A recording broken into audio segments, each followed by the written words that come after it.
Panvision TV presents.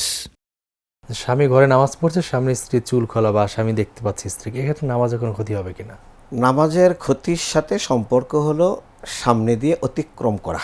আচ্ছা, সেজদার জায়গার ভিতর দিয়ে, সেজদার জায়গার ভিতর দিয়ে হোক বা তার চেয়ে সামান্য সামনে দিয়ে হোক, এটা খুব বেশি মানে কিছুটা ভিন্নতা আছে মতের।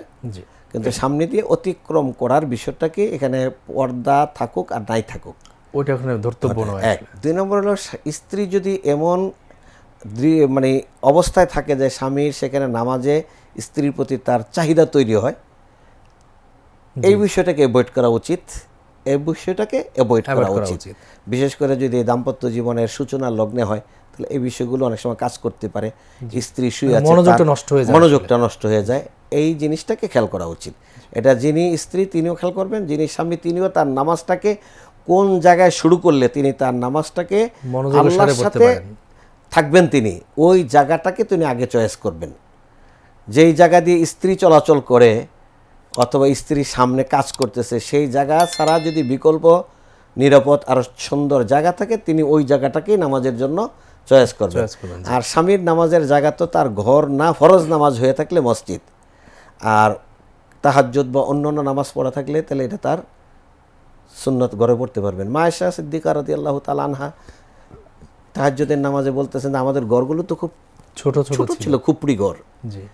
রাসূলুল্লাহ সাল্লাল্লাহু আলাইহি ওয়াসাল্লাম লম্বা সময় দাঁড়িয়ে সালাত আদায় করতেন। আমি অনেক সময় তার সিজদার জায়গায় পা লম্বা করে আড়াআড়ি করে দিয়ে শুয়ে থাকতাম। তিনি সিজদা গেলে আমার পা ধরে আলতো করে একটু সরিয়ে দিয়ে এরপরে দিয়ে সিজদা করতেন।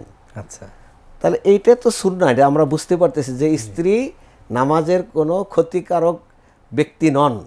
চুল দেখা গেল কোনো অসুবিধা নেই, নামাজে মূলত ক্ষতি হবে না। তার ওযু নাই, এমন হইতে পারে তার গোসল ফরজ, এমন হইতে পারে তার উপর নামাজ নেই, তাও তো তাকে স্পর্শ করলে, তাকে সরাইয়া দিলে নামাজের ক্ষতি হইলে আল্লাহ রাসূল করতেন এই কাজ? করতেন না। উঠে ধমক দিতেন যে তুমি আমার নামাজের জায়গায় আড়াআড়ি পা দিয়ে শুয়ে আছো কেন, কিছুই বলেন নাই। হ্যাঁ, এটা উঠাই দিয়েছেন। এই জন্য এখান থেকে আমরা বিধান নিতে পারি যে স্ত্রী নামাজের জন্য স্বামীর জন্য ক্ষতিকর না।